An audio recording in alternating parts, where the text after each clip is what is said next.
Standing beside the largest woman he'd ever encountered, Ezekiel Marsh felt his pride crumble as he exchanged vows for livestock. Yet when Adelaide Quinn turned that key in their bedroom door, he discovered this arrangement held secrets far beyond his imagination. The relentless dry spell had lasted 3 brutal months. Rain remained a distant memory, while Ezekiel watched his herd shrink from 100-strong cattle to scattered bones across parched ground.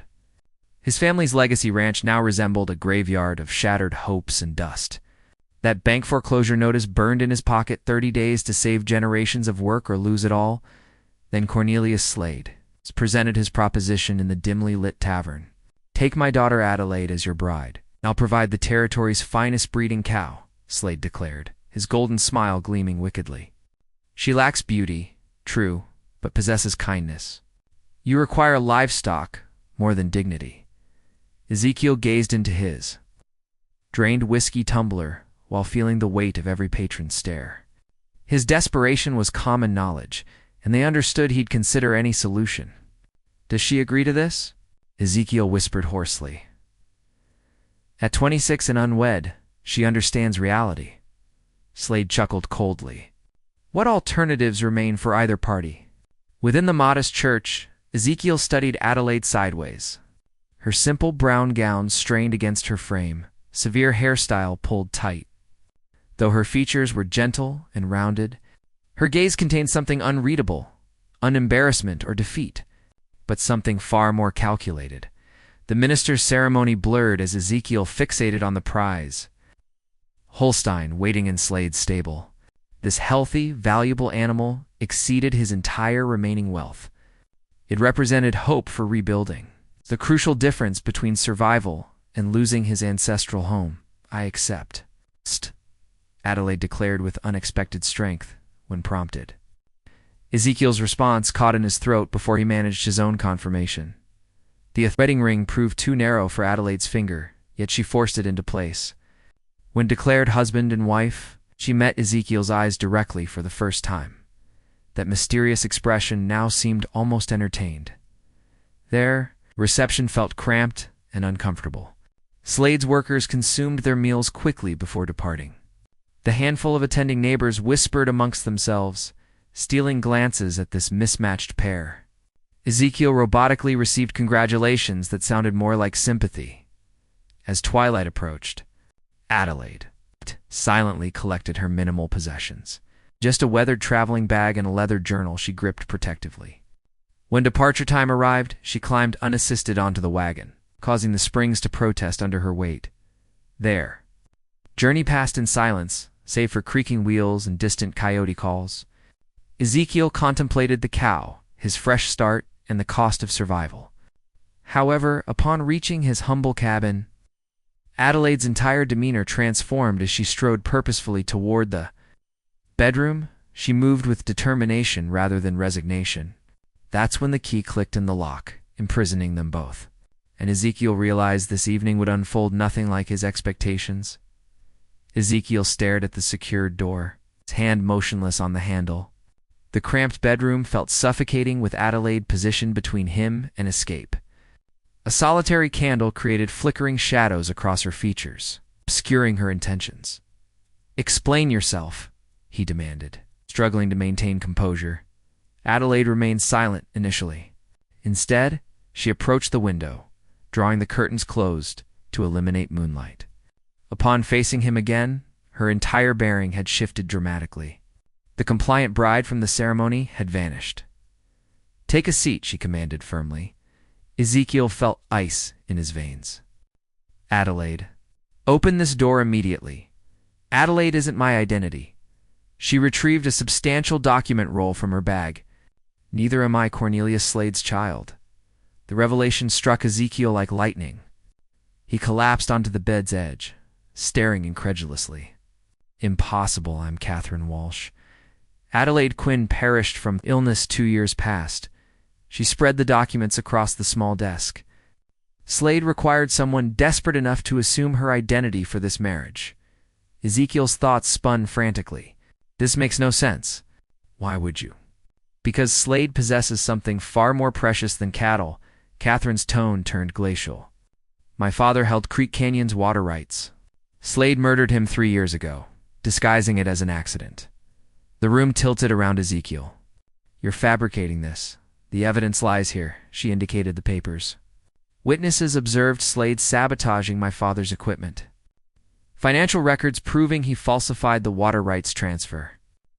Everything needed to destroy him. Ezekiel rose unsteadily. Then why this elaborate marriage deception? Slade's paranoia keeps him surrounded by armed protection. He never travels alone. Catherine moved nearer, her stare intense. But tonight, believing his troublesome daughter safely wed, he'll celebrate at Murphy's establishment. Drinking, vulnerable, troublesome daughter? Adelaide discovered my father's murder and threatened to contact the territorial marshal. Catherine's voice softened slightly. Slade poisoned her, making it appear like fever. Ezekiel felt nauseous. You expect me to assist in his murder? I don't require help killing him. Catherine produced a small glass, container filled with transparent liquid from her bag. I need assistance ensuring he faces consequences. The vial's sight chilled Ezekiel's blood. Catherine, whatever you're contemplating justice, Ezekiel, I'm planning justice. She concealed the vial in her dress. Slade murdered 2 people and stole my family's inheritance. Tonight, he pays. Ezekiel moved toward the exit. I refuse participation in this madness. You're already involved. Catherine smiled without warmth. You're wed to his daughter, remember? When they discover his corpse tomorrow, you'll be the primary suspect. Everyone knows your desperation. The trap was flawless. Ezekiel finally understood Catherine's amusement during the ceremony. She hadn't been marrying him, she'd been implicating him. What she didn't realize was that Ezekiel harbored his own secrets. When she unlocked that door to commit Slade's murder, she'd discover her perfect scheme contained one critical flaw, Ezekiel observed. Catherine examining the small container once more. Her hands steady despite her murderous intentions. She remained unaware that he'd anticipated this moment for months. For months, perhaps not this exact situation, but something similar that would finally provide opportunity. To settle his own grievances with Cornelius. Slade, you're committing an error, Ezekiel stated, calmly. My only mistake was expecting your comprehension. Catherine approached the door, key ready. Remain here. When they inquire tomorrow, explain. Your wife visited her father once more before beginning married life. Catherine. Pause. Ezekiel's voice remained peaceful, almost tender. Before departing, you should understand something about that container. She froze, hand on the key. What? It contains no poison. Ezekiel settled back onto the bed, appearing more relaxed than all evening. It's tinted water with salt. Color fled Catherine's face. Impossible. I purchased it from Tombstone's medicine man. He guaranteed it would kill within minutes. That medicine man works for me. Ezekiel smiled for the first time since the ceremony. Has for 6 months? Ever since I began tracking everyone who wanted Slade eliminated. Catherine's hand shook as she withdrew the vial, staring in disbelief. You've been monitoring me. You're not Slade's only victim, Catherine. The difference is I've practiced patience. I've been strategizing. Ezekiel stood slowly. That cow he provided as your dowry belonged to my family before the drought. Slade purchased my debt and foreclosed early, then had his men steal my livestock in darkness. Then why prevent me? Why not allow his death? Because hanging would be too swift, Ezekiel walked to the window, gazing toward town. I want him to lose everything gradually, as he forced us to lose everything. His property, his cattle, his standing. I want him dying as a ruined man. Catherine clutched the worthless container, her perfect plan disintegrating. The documents, the witnesses, they're genuine. I know. I've been accumulating evidence against Slade for months. Your father's murder was merely one crime among many. Ezekiel turned back. The territorial marshal is already approaching.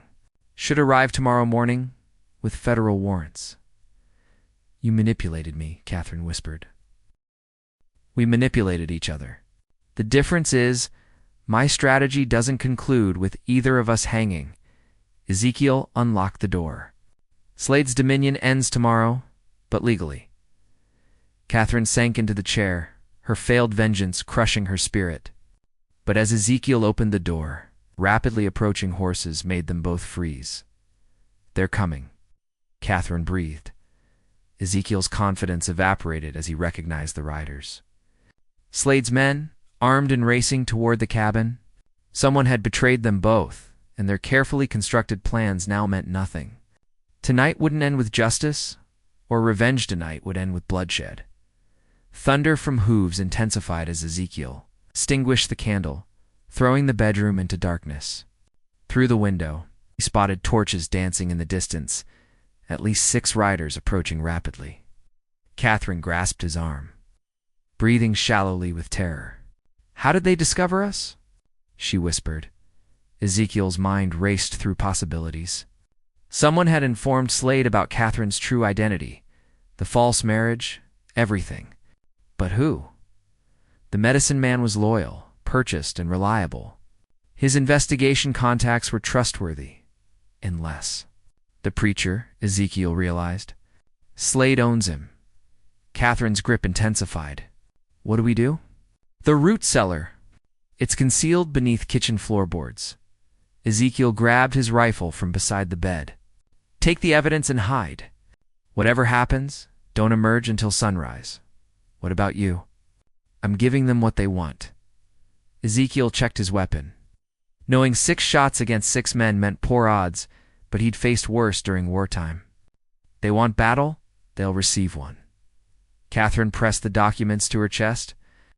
Ezekiel, those men will kill you. Perhaps, but if I flee now, Slade claims everything. Your father remains dead and unavenged. My family's land stays stolen. Adelaide's murder goes unpunished. He looked at her in darkness. I won't permit that. The horses were close enough to hear Slade shouting commands. Catherine kissed Ezekiel's cheek quickly, then slipped toward the kitchen. Ezekiel waited until hearing the cellar door close before moving to the front window. Slade sat mounted in the yard. Torch raised high, his face contorted with fury. 5 armed men flanked him, weapons ready. In flickering light, Ezekiel recognized one as the territorial marshal himself, the man who should arrest. Slade tomorrow morning. Ezekiel Marsh. Slade's voice echoed across the yard. I know your plans. Emerge now, and we might let you survive long enough for trial.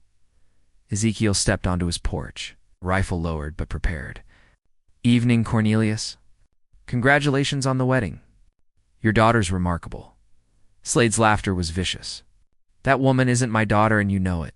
Where's Catherine Walsh? Never heard that name. Ezekiel kept his voice steady. My wife Adelaide retired early. Long day, you understand. Stop the charade. The marshal spurred his horse forward, badge glinting in torchlight. We know Catherine Walsh killed the real Adelaide Quinn 2 years ago. We know she's been planning Mr. Slade's murder. And we know you've been assisting her. The betrayal struck Ezekiel like a physical blow. The marshal wasn't coming to arrest Slade. He was working with him. Every piece of evidence Ezekiel had gathered, every witness found, every careful plan made over 6 months had been reported directly to his target.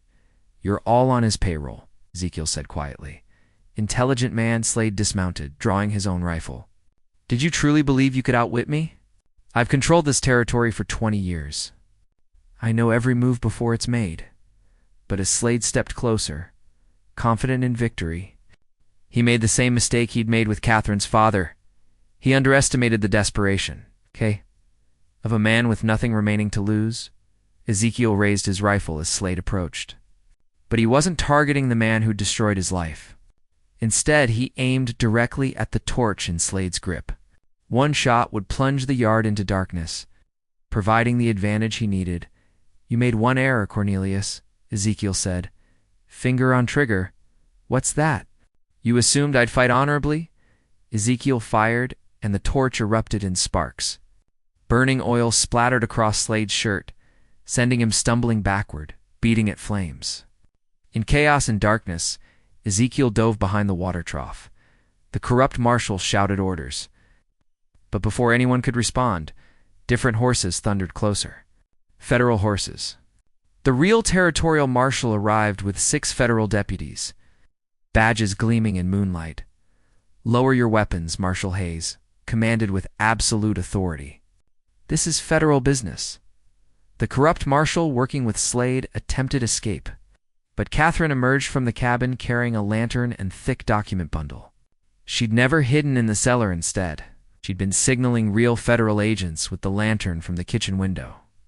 "Marshal Hayes," Catherine called clearly, "I possess documented evidence of murder, theft, and corruption involving Cornelius Slade and Marshal Warren." Slade's men immediately dropped their rifles, realizing they'd been caught in a federal trap. Corrupt Marshal Warren reached for his weapon, but Ezekiel was faster. His shot struck Warren's hand, sending the gun flying into darkness. "Catherine Walsh has been collaborating with federal investigators for 3 months, Marshal Hayes announced as deputies surrounded Slade's men. "Every conversation, every bribe, every threat has been recorded." Slade, still smoldering from burning oil, looked between Catherine and Ezekiel with dawning terror. This was all orchestrated. "The marriage was genuine," Catherine said, walking to stand beside Ezekiel. "But Adelaide Quinn was my sister, not Slade's daughter. When she uncovered his crimes and threatened exposure, he poisoned her. I've been gathering evidence since." Ezekiel stared at her. "Your sister?" "Adelaide was trying to help your family retain water rights when she discovered Slade's forgeries. She died protecting people she'd never met." Catherine's voice remained steady, but tears streaked her cheeks. "Tonight was justice for her, for your father, for everyone he destroyed." Marshal Hayes shackled Slade's wrists. "Cornelius Slade, you're under arrest for murder, fraud, theft, and conspiracy." "Marshal Warren, you're under arrest for corruption and conspiracy to commit murder." As federal deputies led prisoners away, Ezekiel and Catherine stood together in the yard. The ranch remained failing, drought continued, and they were still married under false circumstances. But Slade's reign of terror had ended. "What happens now?" Ezekiel asked. Catherine smiled, the first genuine smile he'd seen from her. "Now we rebuild together, the way Adelaide intended." Ezekiel looked at the woman who'd married him for revenge and discovered something better. Sometimes life's greatest gifts arrive from the most unexpected sources. If this story captivated you, click the video appearing on your screen to watch another compelling tale where fate and bravery intersect in surprising ways. Remember to subscribe and consider supporting us with a super chat to help us continue creating stories like this one. Your encouragement means the world to us.